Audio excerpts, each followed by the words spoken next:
You picture it clearly, a quiet row of machines humming in office lobbies, dropping dollars into your account while you sleep every single night. No boss, no commute, no meetings, just steel boxes quietly converting snacks and soda into a stream of effortless monthly income for you. Vending machines are sold as the perfect starter business, cheap to buy, simple to run, and almost impossible to lose money on. That is the pitch you see in every ad, every YouTube thumbnail, every glossy brochure promising six figures for a few hours a week. But here is what almost nobody tells you before you sign a check for your first machine and your first guaranteed location. The vending machine business was never really about the machine sitting in the corner, quietly earning coins while you go about your day. It was about who controls the location, who sets the commission, and who decides whether your machine ever sees real foot traffic. In 2025, the United States vending industry pulled in close to $7.7 billion in reported operator revenue nationwide, according to IBISWorld. Globally, industry estimates project vending revenue climbing from roughly $21 billion today toward $33 billion annually by 2033. Those numbers sound enormous, but almost none of that growth trickles down evenly to the person who just bought a single machine. So what does owning one machine actually pay you? Once electricity, restocking, repairs, and the locations cut are subtracted from every sale. A typical machine generates somewhere between $150 and $400 in gross monthly revenue, depending heavily on where it sits. After product costs, location commissions, fuel for restocking runs, and maintenance, net margins usually land somewhere between 20 and 35%. That means a single decent machine might hand you $40 to $120 real dollars of take-home profit in an average month. To replace a modest salary, you would need dozens of machines running well, each one restocked, serviced, and relocated the moment it underperforms. Suddenly, the dream of a silent, passive income machine starts looking a lot like a part-time delivery job with heavier lifting involved. New machines run $3,000 to $15,000 depending on features, while refurbished units can cost 40 to 60% less upfront. Add inventory, a card reader, insurance, and a business license, and your real starting cost per machine often lands near $5,000 to $8,000. Payback periods on a well-placed machine typically stretch 6 months to 2 years, while a poorly placed one may never pay back at all. So if the machine itself is not the real business, then what exactly are you actually paying for when you sign that contract? You are paying, more often than not, for access to a location, a route, or a piece of someone else's foot traffic. The idea of the vending machine itself is ancient, older than almost any other retail concept still operating in the modern economy today. Around the 1st century, the Greek engineer Hero of Alexandria built a coin-triggered device that dispensed holy water inside crowded temple courtyards. A coin dropped onto a small pan, tipped a lever, released a measured flow of water, then stopped the moment the coin slid off. Nearly 2,000 years later, the same basic logic still runs every snack machine humming quietly in break rooms across the country. Coin-operated machines spread through London in the 1880s, dispensing postcards and stamps at train stations long before anyone imagined vending snacks or soda. In 1888, the Thomas Adams Gum Company installed the first American vending machines on New York subway platforms, selling gum to waiting commuters. Then, in 1902, the Horn and Hardart Company opened its first fully automated Automat restaurant, a wall of coin-fed food windows in Philadelphia. Customers dropped nickels into slots and pulled out pie, coffee, and baked beans. No waiter required, no tip expected, no ordering delay at all. The Automat became a cultural landmark, feeding millions of customers for decades before automats eventually faded from American cities as consumer habits and costs shifted. Even then, the real money was never only in the nickels dropped into the slot, it was in owning the real estate underneath. Modern beverage vending followed a similar arc, with Coca-Cola bottles first sold through machines built by the Vendo and Ventilator companies in 1937. Those two rivals merged in 1956, and their descendants still manufacture much of the vending hardware quietly humming in offices and gyms today. Notice the pattern already forming across a century of vending history. Manufacturers profit, property owners profit, and the machine operator absorbs the risk. So who is actually selling you the modern version of that same dream? And what happens the moment you hand over your money? Across the last 3 decades, regulators have documented a familiar pattern of companies selling vending business opportunities that quietly collapse under scrutiny. The Federal Trade Commission has run sweeps with names like Operation Vend Up Broke, targeting dozens of firms selling machines with fake references. One operator, Vendors Financial Services sold packages from under $3,000 to over $42,000 for professionally acquired locations. Regulators found the promised locations were often never secured at all, and the phone references buyers called were paid actors reciting a script. Another company, marketed as Route Wizard, promised buyers $1,700 a week in prime locations already secured before any money changed hands. Federal investigators later concluded those earnings claims and secured location promises were simply false, and many buyers never recouped a fraction of their investment. In one federal case, a woman invested $72,000 into a pizza vending machine opportunity to promise the best locations available anywhere. She lost the entire investment, then mortgaged her family's home and sold off their dairy cow herd just to keep the farm afloat. That is not a rare horror story. It is the ordinary outcome of an industry where locations are the actual product being sold. Anyone can manufacture a metal box that dispenses chips, but almost nobody can manufacture a guaranteed stream of hungry, thirsty foot traffic on demand. That scarcity is exactly what predatory sellers exploit, dressing up an ordinary vending machine as an exclusive ticket into a secured money-making location. Legitimate operators exist too, and thousands of people genuinely run profitable, honest vending routes without ever falling into a franchise-style location scam. But even honest operators face the same underlying structure. The location owner, not the machine owner, holds the real leverage in every negotiation. Property owners typically demand commissions of 5 to 15% of gross sales just for allowing a machine inside their building at all. Negotiate that commission poorly, and your already thin 20 to 30% margin can evaporate into almost nothing within a single quarter. So if the location owner already wins no matter what, and the manufacturer already got paid the moment the machine shipped, who is left? The people who actually get rich in vending rarely own a single machine themselves. They own the systems everyone else depends on.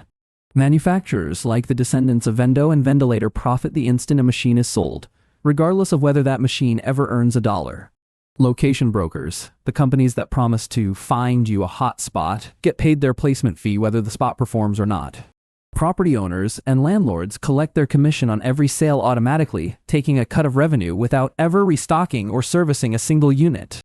Distributors who sell wholesale snacks and drinks to operators earn their margin on every case, whether the machine's owner turns a profit or not. Even the credit card processors quietly extract 2 to 4% of every tap, every swipe, every contactless purchase off every single machine. Every one of these players gets paid on volume and access, never on your outcome, which means your risk is uniquely, entirely your own. In today's version of the industry, a new layer has emerged. Done-for-you vending companies that sell entire turnkey routes as passive investments. These firms charge a premium for sourcing, placing, and managing your machines, essentially selling you the labor you thought you were avoiding entirely. Some of these turnkey services are legitimate and genuinely useful. Others are simply the old location scam wearing a modern, glossy investor deck. So vending was never really about the passive dream you saw in the ad. It was about a chain of intermediaries collecting fees before you. The operator who actually restocks, drives, negotiates, and repairs the machine sits at the very bottom of that entire chain of payouts. That does not mean vending is worthless. It means the profit only shows up for people who treat it like real logistics work. So knowing all of that, should you actually buy a vending machine? And if so, under exactly what conditions does it make sense? Picture the optimist's case first. You personally scout a high-traffic location, negotiate a fair commission, and buy one solid refurbished machine outright.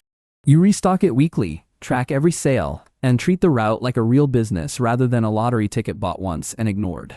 Within 18 months, that single machine has paid back its startup cost and now quietly produces $300 to $600 monthly. Add a second machine, then a third, and slowly the route starts resembling something like real, dependable, semi-passive income earned through actual effort. That is the optimist version, and it genuinely happens for disciplined operators who treat vending as a logistics business, not a lottery win. Now picture the realist case. Your one machine earns $200 a month, minus commission, minus gas, minus the occasional broken part. Your real take-home lands closer to $70 or $80 monthly, which barely covers a phone bill after 18 months of steady work. You are technically profitable, technically a business owner, but the hourly return on your time is closer to a part-time chore than freedom. That is the realist version, the version almost never shown in ads, because modest numbers do not sell $42,000 packages. Now picture the worst case. You buy into a guaranteed location package from a company you found in a classified ad or social feed. The location never materializes, or turns out to be a hallway nobody walks through, and support calls to the seller quietly go unanswered. Your machine sits in a garage, your investment is gone, and your only recourse is a slow, expensive complaint filed with a state regulator. That is the worst case, and federal enforcement records show it happens often enough that regulators keep dedicating entire operations to stopping it. So the real verdict is not whether vending machines work, it is whether you personally control the location instead of buying one blind. Scout your own locations, negotiate commission yourself, start with one used machine, and only scale once that first machine proves itself for real. Never buy a route based on a stranger's promised income figures, and never trust a secured location you have not personally walked through. Treat every dollar of projected profit as unproven until your own restocking, your own commission deal, and your own foot traffic confirm it. Done carefully, vending can genuinely become a modest, honest side income, built slowly, machine by machine, route by route, over real years. Done carelessly, it becomes another entry in a long federal file of consumers who mortgage their homes chasing someone else's polished sales pitch. So the vending machine business is not a scam by default, and it is not a guaranteed fortune either, it is simply ordinary retail. Ordinary retail, wrapped in the language of passive income, sold through the same emotional playbook used for every be-your-own-boss pitch. The quiet money in vending was never sitting inside the machine itself, it was hiding in the deal made before the machine was ever bought. That is the pattern behind almost every silent millionaire business. Wealth hides in ownership of access, not in the visible object everyone notices. The machine is just the costume the money wears in public, while the actual profit sits quietly with whoever controls the location underneath it. Landlords who lease that small square of floor space quietly compound wealth from every machine, every vendor, every tenant paying rent for access. Manufacturers who built the same reliable hardware design for decades quietly compound wealth from every operator chasing the same recycled entrepreneurial dream. None of them ever appear in the glossy ad promising you freedom, because their money was never designed to be visible in the first place. That is the quiet, recurring pattern behind almost every industry we cover here. Visible hustle up front, invisible ownership collecting quietly in the background. Vending machines are small, humble, and unglamorous, which is exactly why almost nobody thinks to ask who actually profits from them at scale. That question, asked quietly and answered honestly, is worth more to you than any brochure promising 6 figures for 3 hours a week. If you still want to enter this business, enter it as a logistics operator, not as a lottery player chasing someone else's numbers. Walk every location yourself, count the foot traffic with your own eyes, and negotiate every commission before a single dollar leaves your account. Start with one machine, prove the model with your own numbers, and only reinvest profit once that first location earns its keep for months. Treat every glossy income claim as marketing until your own spreadsheet, built from your own restocking runs, confirms it in cold, plain numbers. Vending will never make you a silent millionaire on its own, but understanding who profits from it teaches you something far more valuable. It teaches you to look past the object being sold and ask instead who owns the access, the location, and the recurring fee behind it. That single question separates the people who quietly build wealth from the people who quietly finance someone else's wealth for years at a time. It applies to vending machines, to laundromats, to car washes, to storage units, and to nearly every other passive income business sold online today. The names on the vending machine change, the products inside change, but the quiet structure of who wins first almost never changes at all. Somewhere right now, a landlord is collecting a commission check without ever restocking a single bag of chips or driving a single mile. Somewhere else, a hopeful new owner is unloading a fresh machine from a rented van, still believing this is the quiet path to freedom. Only one of them, most likely, is quietly getting richer without ever leaving their office, and it is rarely the person pushing the cart. That is the real economics of a vending machine business, quieter, slower, and far less glamorous than the highlight reel promising you freedom. Silent money rarely announces itself with a shiny ad or a confident stranger on a phone call promising you 6 figures by Friday. It usually looks boring. A lease agreement, a commission clause, a manufacturing contract, signed quietly years before anyone else even noticed the pattern. Keep that lesson close, because the same silent pattern is hiding inside the next passive income business we quietly pull apart for you here.